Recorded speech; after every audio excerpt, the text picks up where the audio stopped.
And we're not really designed to deal with it, at least intuitively, because intuitively, when there's uncomfortable information that's being sent to us, what do we actually want to do? Because half the time you do feel like you're a schizophrenic that's just talking to yourself and you've got 12 different personalities. Having quite severe anxiety from a fairly young age and very much buying into the stories and the narrative that my brain was creating for me.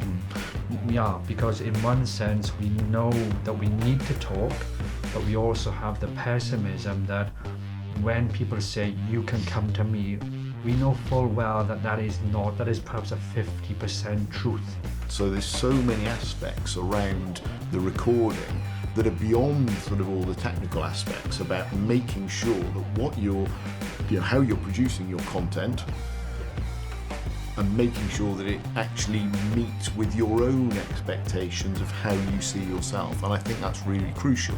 And it's been an incredible journey, and it's frankly the only thing that's worked. I've spent, as I've talked to you about previously, a lot of money on therapy over the years and not really got very far, frankly. Right then, so we are just going to do like a breakdown of Dan's first video. So I run Datriciad Media. We are a video production company, and we are working with Dan, who is also doing A to Z, and he's going to tell you a little bit more about his business. But we thought we'd use this opportunity whilst we've got everything set up to kind of give like a behind the scenes perspective of a video for a client that's done it for the first time. Well, this will be the second time that we've done it now, but just to give a bit more context as to like why some of the things that we've done with the video or why it's condensed down, and to also talk about the script as well, and for Dan to be able to expand on certain things. So would you like to introduce yourself? Well, hi Byron. So I'm Dan Farmer. So I run Anxious to Zen-ish, which is a organisation that teaches the employees of companies something called psychological flexibility, which I'm sure we'll talk a little bit more about shortly. But I've been working with Byron from Datriciad Media for several months now on a while, content production, and we've done a couple of videos really trying to bring the content to life as part of a kind of a marketing strategy, essentially, to get the word out there. And it's been an incredible experience so far. We've produced some really good content. We've kind of just got to get it release it out into the wild a little bit now, haven't we? So that's our next little challenge. It's been fantastic. It's been really interesting, and the whole reason why I got involved with Dan is mainly because I'm really passionate about the things that he was talking about and the training courses and everything that he's delivering. So for me, it was a perfect fit because it's something that I've been through myself in life with hardships, and it really resonated with me. So it was one of those things where I felt, this is a perfect fit between the two companies, the businesses.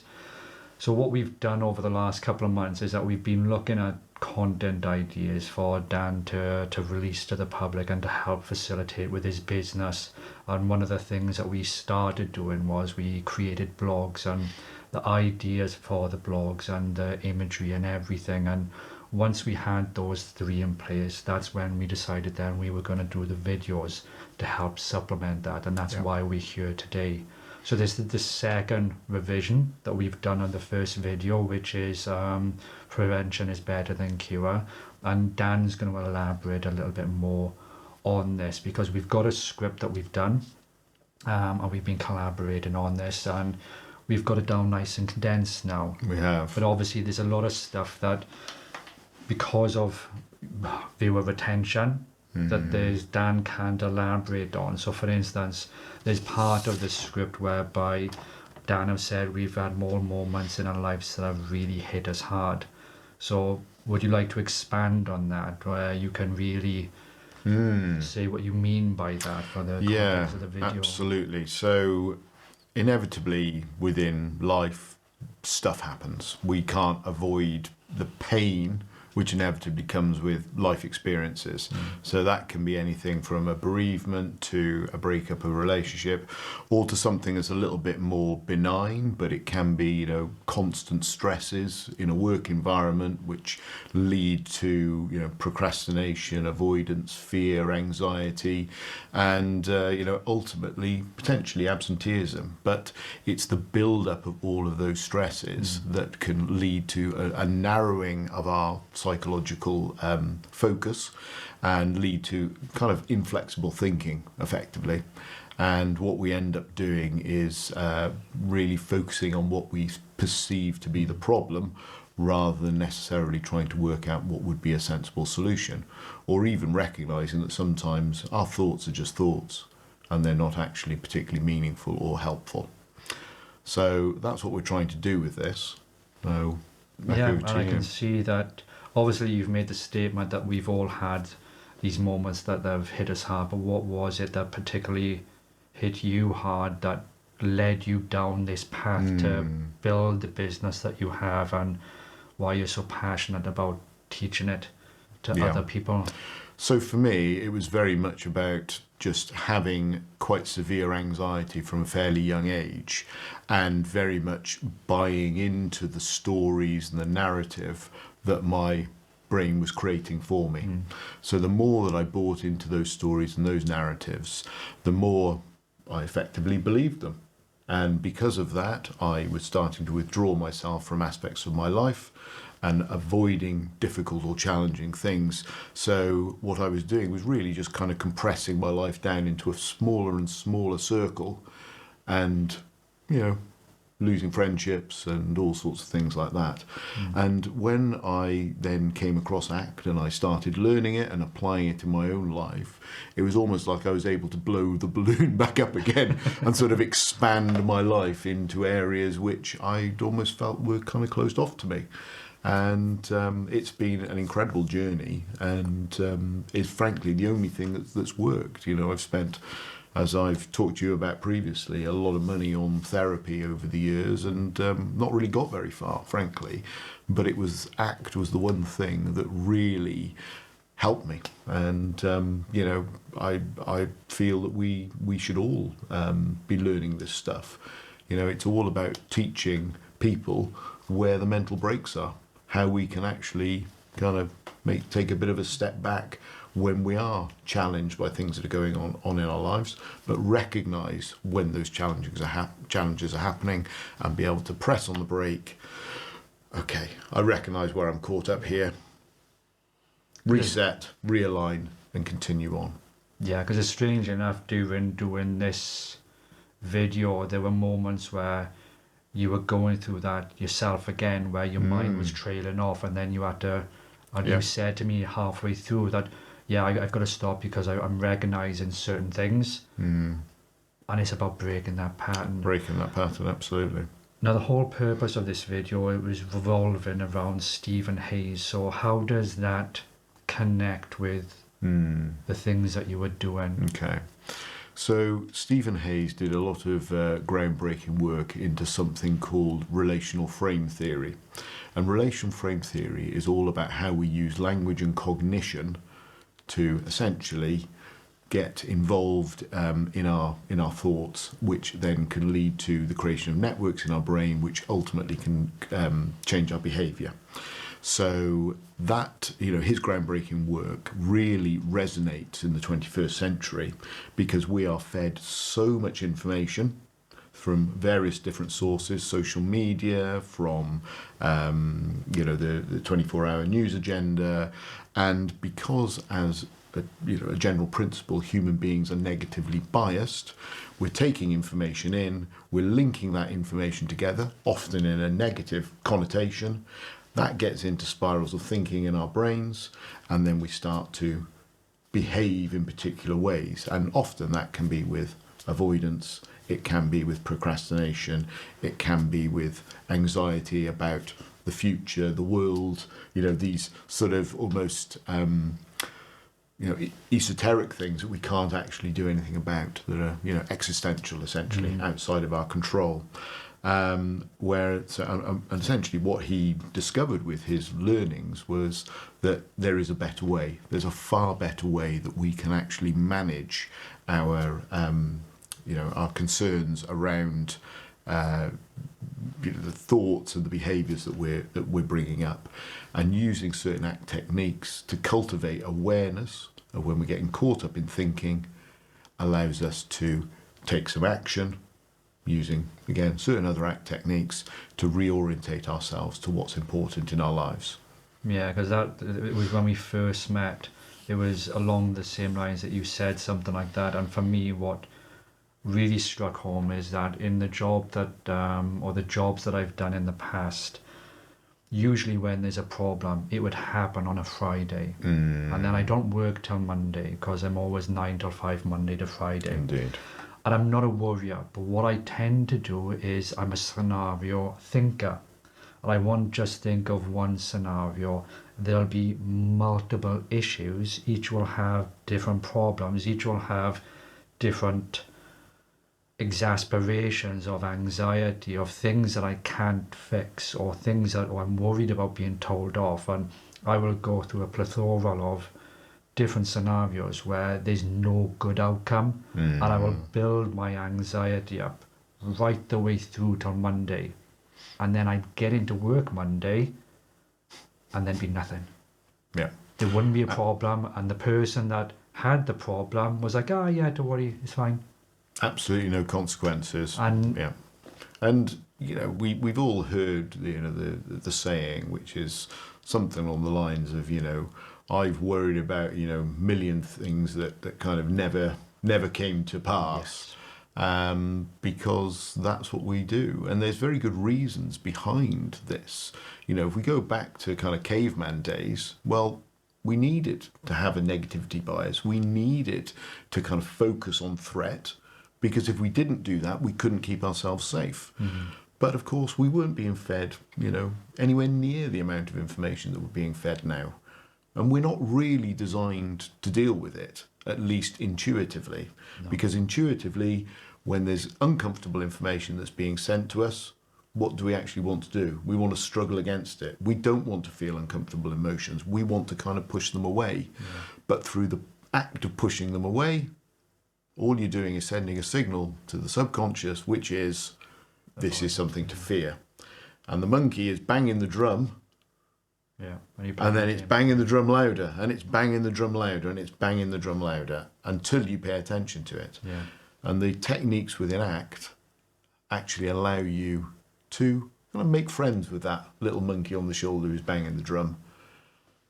And after a while of practicing these techniques, the drumming becomes a little bit softer, just a little bit quieter, and consequently it starts to fade away. And you don't get so involved in the unhelpful thought patterns. Yeah, because there has to be a better way of managing the anxiety, because one of the things that I've always been very conscious of when I've been working in different jobs is that you will hear the statement, whether it's your line manager, your boss, or anybody from higher up, that you can always come to me. But I've always had the problem of, but I know I'm just a number. And I've never felt really comfortable talking about the problems that I have in work, for the fear that I know that I'm just a number, and that doesn't really ring true. So for me, we are very much a silent nation of warriors, because that's very true. We are, because in one sense we know that we need to talk, but we also have the pessimism that when people say you can come to me, we know full well that is perhaps a 50% truth, and you can't deal in half truths. So the natural reaction for me was to stay silent. I think that's starting to change. Yeah. But there are still plenty of organisations out there that will function in that particular way.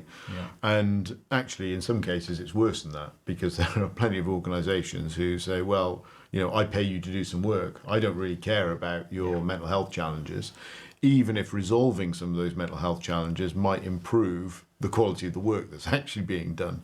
Yeah. But there's a kind of a brick wall in some organisations that say, we're not interested. You're here to do this work, end of. It's not part of our responsibility. But as I say, that is starting to change in a lot of organisations, and that's kind of where, hopefully, some of this work will come to fruition. Because the great thing about ACT, and we talked about this quite a bit, is that it's transdiagnostic.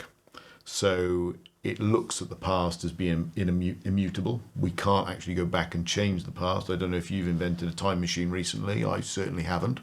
But we can't go back and actually change anything. And whilst, yes, things happen in our lives, the idea about ACT is that we can only change things in the now and into the future. Or set ourselves a direction to travel into the future, which is in line with our values and what's important to us. So it's great in the fact that we can get groups of people into a room and train them in the same techniques, regardless of what their background is. And whatever else they're doing in their lives, because some people do have therapy, for past traumas and other incidents that are going on in their lives, this can be a wonderful adjunct to supporting them on whatever journey that they're going through at that time. Fantastic. And that's one of the things that I'm really looking forward to with all the content that you're going to be fetching out, is that they are tackling various aspects. It's not just anxiety, it's a lot of stuff. I know that we've got one with your mind is like the horror story, the greatest horror story ever told, and there's a lot of really good information that's going to be coming out. But what I want to ask you is now that you have done the first video, how does it feel? Because obviously the engagement is different when you're talking to someone. You can bounce off each other, but as a person who is doing this for the first time, how are you feeling in regards to the actual process and being in front of a camera and there being nothing to... Well, this is my first podcast as well. Yes, it is. I've not done one of these before, so I'm actually finding myself settling into it as we've gone along and feeling a bit more comfortable with having the camera on and actually having a conversation, which I know is being recorded, was quite an uncomfortable thing to start with, but I'm settling into it. As far as actually doing the recordings is concerned, it's been quite an interesting journey, because we created content, we created a script, we did an initial recording, and what I realised when I looked at it and I watched it back was that I didn't really recognise me in the delivery. It was obviously my face, but it wasn't my mannerisms, it wasn't really my projection as I see myself, what the psychologists would call something like cognitive dissonance. And so consequently, we kind of came back to it and we looked at it again and said, okay, well, why is it not you? And we realised that a lot of it was down to the language that was being used in the script. So we've done a bit of work to make it a bit more conversational, so that I'm actually having a conversation with the people at the other end of the camera rather than just talking at them, which is kind of how it felt before. But it's also about what I'm wearing. So I've sort of changed my outfit for this particular one. So I'm a bit more relaxed. Before I was wearing a suit jacket and that sort of thing.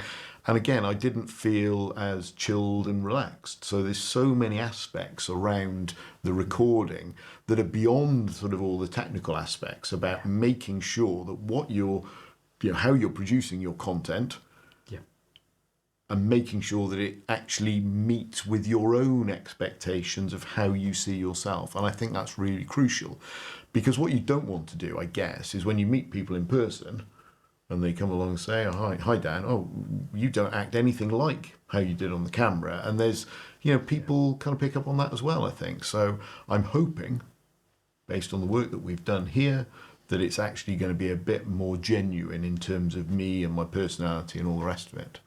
Yeah, I completely agree. I think one of the biggest concerns, especially for me when I started doing this, was the actual disconnect between who I thought I was, what I was saying, and how I present myself, and what the actual people see. And a lot of people don't realize they do this, and this is why there's a lot of arguments in life, because people go, I'm not that way, that's not what I've done, or that is not how I've said it. And it's not until you actually watch it back Because your life's not being recorded, but when you're sat in the chair, Unless you're in the and Big Brother house. you do want any wine, I'm a celebrity, get me out of here. don't any wine bottles, but you're going in there to oh, we're going to keep it clean. Gotta keep it clean. My mind's trailing off. Guys. So anyway, there was a disconnect. But it's the same for me. There's a disconnect because how I thought I was presenting myself, and then when I watch back, I was like, my God, I'm boring. But I know that I'm not like that in Don't real do life. yourself a disservice now. Oh, You're not that boring. That boring, but I can make dry paint look great. What a conversation I've had with the ball. Well. But it is true, and it's. I think that's why a lot of people rush into doing this content creation, and they create the video, and they don't spend enough time on the first video going, actually, this is not me. I'm redoing it until you know. It takes time to actually marry up that person between who you are and the video self of you. Yeah. And you kind of become like a halfway house because you can never really truly be yourself on camera because perhaps there'll be a legal issue and you might get sent to jail. But in That's a bit between, there's a grey area. There's definitely And a grey area. you're gonna live in the grey area.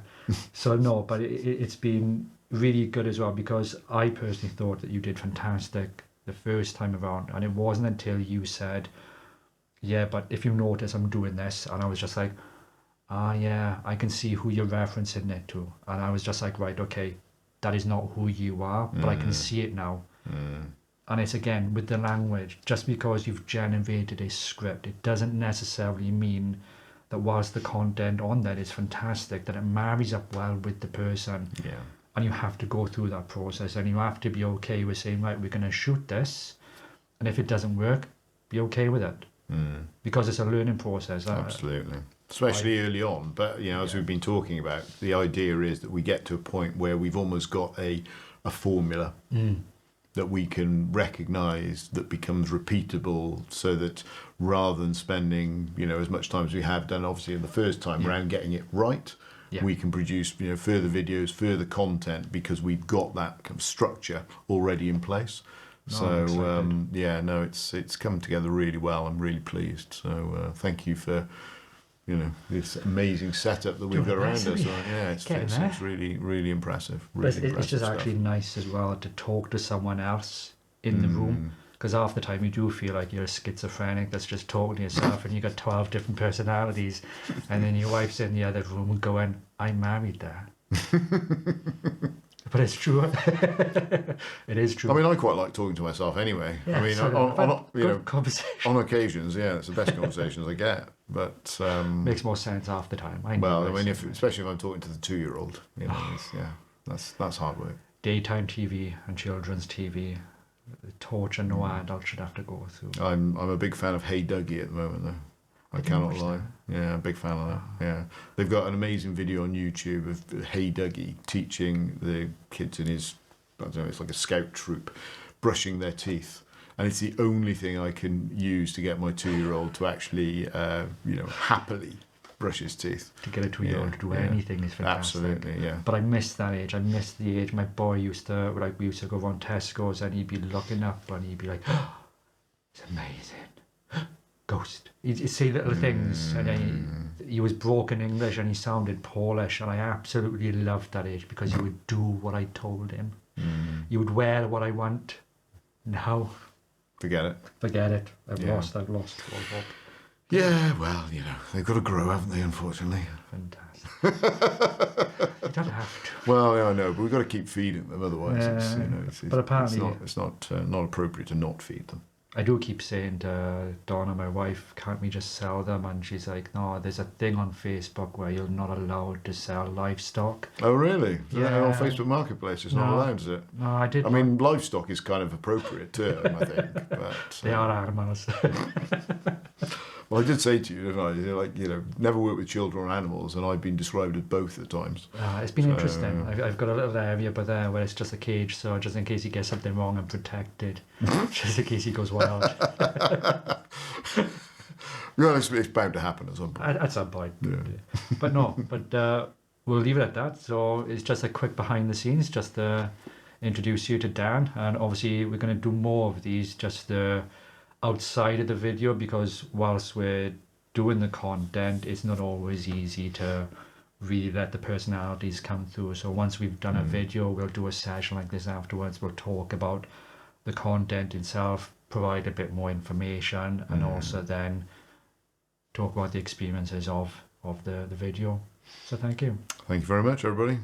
Bye now. Cheers. And this is the awkward bit then, where we got to pretend that we've just like faded to black and walk away. But I'll just go press stop now.